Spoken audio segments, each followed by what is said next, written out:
मक्का मक्केश्वर महादेव का मंदिर था। हजरत मोहम्मद सल्लल्लाहु ताला अलैहि वसल्लम माअज़ल्ला उस महादेव की पूजा करते थे। हजरे अस्वद हिंदुओं का शिवलिंग है, जिसको मुसलमान हज के मौके पर उसको पूजते हैं, चूमते हैं, हाथ लगाते हैं। और अगर वो काबा हमेशा से काबा ही था तो 360 बुत कहाँ से आए?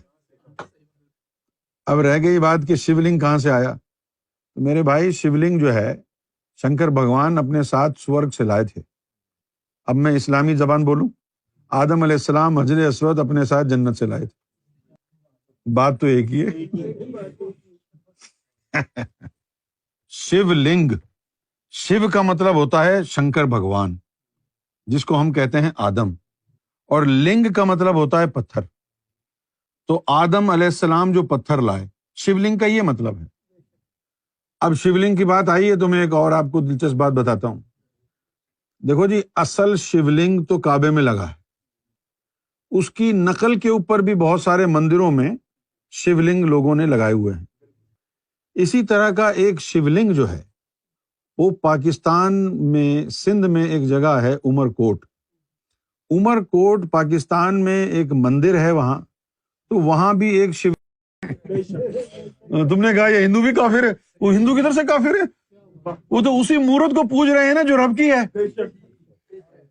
वो जो बाद में यहूदी आए शरपसंद, सारे यहूदी नहीं, कुछ जिन्होंने अपनी तालीमात में गड़बड़ कर दी थी, जिन ईसाइयों ने अपनी तालीमात में गड़बड़ कर दी थी, उन्होंने अपने रिश्तेदारों के, अपने माँ बाप के, अपने दादा के, किसी ने अपने मामा के, चचा के बुत बना के रख दिए वहां पे। और फिर जनाब वो आते और अपना शुजरा नसब बयान करते, ए फलां इब्ने फलां, ए फलां इब्ने फलां, तेरी ये शान है, तेरी वो शान है, तू ऐसा था, तू वैसा था। ये जो है पूजा पाठ होने लगी रिश्तेदारों की, रब का तो नाम ही नहीं था। और फिर अल्लाह ताला ने कुरान में जब आयत नाजिल की, सहाबा कराम को कहा कि जब तुम हज पे जाओ तो इतनी शिद्दत से अल्लाह का जिक्र किया करो जिस तरह तुम यहां अपने आबा व अजदाद का करते थे। फज़्कुरुल्लाह का जिक्रकुम आबाउकुम औ अशद्दा जिक्रा, ये उनका वतीरा बन गया था। अब हिंदू के बारे में तुम्हें जो है मिसअंडरस्टैंडिंग हो गई कि ये साला काफिर है, तो तुम्हें तारीख का तो पता ही नहीं है, और ना तारीख में ये लिखा है। या तो किसी के सीने में शिवलिंग हो, वो झांक के देखे बताए क्या हुआ है, तब तो पता चले। तो बुत की पूजा करना हराम क्यों कहा इस्लाम ने? कि उसकी पूजा की जा रही है, उस बुत की जो रब का नहीं है, जो तुमने अपने माता पिता को बना के भी किधर पता है। वो 360 बुत क्यों थे? वो तुम्हारे मुसलमानों में 360 वली क्यों होते हैं हर दौर में? तो उनका उनसे राबता नहीं था ना वलियों से, इसलिए 360 के उन्होंने मुजस्समे बना के रखे थे।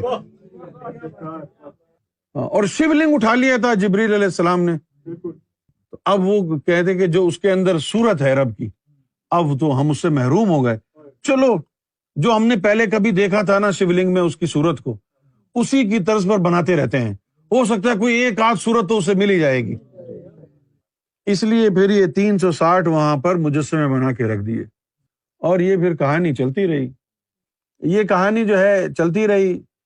और कुछ अरसा बाद जो है हिंदू थे उस दौर के, उन्होंने तो अपने वलियों के, अवतार के, इनके मुजस्समे बना के रखे थे ना, समझे। ये जो आ गए ना शरपसंद, कुछ यहूदियों में से, कुछ ईसाइयों में से, इन्होंने अपने माँ बाप, दादाओं के मुजस्समे बनाकर रखना शुरू कर दिए, और अपने माँ बाप, किसी का दादा, किसी का पड़दादा, उसका मुजस्समा बनाया हुआ है, उसको पूजना शुरू कर दिया। इसको इस्लाम ने हराम करार दिया। अब तुम्हें तो कुरान सिखाने वाला कोई है नहीं ना, तुमने सबको लपेट दिया। महाभारत की, रामायण की कितनी लैंग्वेजों में ट्रांसलेशन हुई है। मुसलमान कंट्रियों में महाभारत और रामायण का ट्रांसलेशन करके उनकी भाषाओं में पढ़ाया जा रहा है, उनके करिकुलम में है। महाभारत और रामायण उनके करिकुलम में पढ़ाया जा रहा है। एक और मैं सज्जन से एक मुलाकात हुई, ये यूके में थे, ये यूके में मुसलमान व्यक्ति थे, यूके में थे, भारतीय या पाकिस्तानी मूल के थे, अब ये मुझे नहीं पता कहाँ के थे। तो इन्होंने मुझे बोला सुमित भाई, मैं यहाँ पे स्कूलों में जाके सनातन पढ़ाता हूँ। मैंने कहा यूके में सनातन में क्या पढ़ाते हो?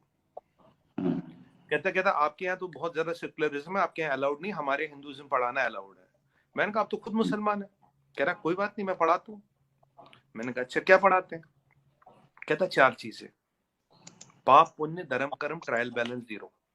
کہہ رہا اگر آپ نے یہ 4 چیزیں بچوں کے دماغ میں ڈال دی، آپ کے یہاں سے 90% کرائم اور دشکرم ختم ہو جائیں گے۔ کہہ رہا ہندو یہ پیڑ کی پوجا کرتے ہیں، یہ بندر کی پوجا کرتے ہیں، یہ اس کی نیچر کی آج سمجھ میں آ رہا ہے۔ جس کی ہم پوجا کرتے تھے، آپ اس کو کاٹتے تھے پیڑ کو، اور آپ اس بندر کو مارتے تھے، اور آپ اس سانپ کو مارتے تھے۔ گلوبل وارمنگ اسی کی وجہ سے ہوا، یہ تو سب کو، یہ تو بہت کلیئر ہے۔ ان دا اینڈ کسی بھی سے بھی پوچھیے گلوبل وارمنگ کیوں ہو رہا ہے، تو یہی بولے گا ایک تو ہم ہائیڈرو کاربنس یوز کر رہے ہیں، جو کاربن فاسل فیول یوز کر رہے ہیں، اور دوسرا پیڑ کٹ رہے ہیں۔ تو ہم وہ پیڑ ہی تو بچا رہے تھے، اس کی پوجا کر کے ہم پوجا جس کی کرتے تھے اس کو کاٹتے نہیں تھے، یہی تو ہو رہا صحیح تھا۔ بات ہے، بالکل تو صحیح پیڑ بات ہی بچائے جا رہے تھے، چاہے وہ برگد کا پیڑ ہو یا وہ پیپل کا پیڑ ہو۔ یہ پیڑ زیادہ ولنریبل ہوتے تھے، ایک تو آکسیجن زیادہ دیتے تھے، یہ زیادہ بل رہے کیونکہ ان کے میں کوئی پھل نہیں آتا تھا تو ان کو کاٹا جاتا تھا، اس لیے ان کی پوجا بھی ہوتی تھی ساتھ میں۔